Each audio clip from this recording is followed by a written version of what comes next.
Welcome, today we're going to show you how to fix Minecraft launch problems on macOS Tahoe.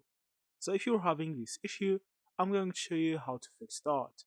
The first thing that you need to do is to go to the installation tab, as you see from here, and from the installations tab on the Minecraft launcher, you need to make a new installation. After that, you can name it whatever you want, and you need to choose a release. So if it's actually set to the latest release, try to change it to another thing like the latest snapshot. After that, you can let the resolution to auto and click on more options. From the more options section, you can actually try to change the number of gigabytes of RAM from here.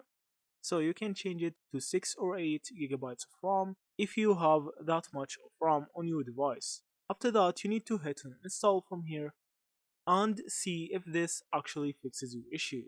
So the next thing that you can actually try to do is to go to the screen time on the settings I'll see from here and see if there's any parental options set to Minecraft. So from the screen time you can go to the app limits and make sure that there's no app including Minecraft added to the app limits. So if there's no limit set to Minecraft, the next thing that you need to see is to go to the general settings and go to the storage settings from here. Now from here you need to make sure that you have enough storage so Minecraft generates the world when you are actually playing, so it will take more and more storage when you are playing. So if you don't have 2 or 3 more gigabytes of storage, you can't actually start Minecraft. So make sure that you have enough storage from here.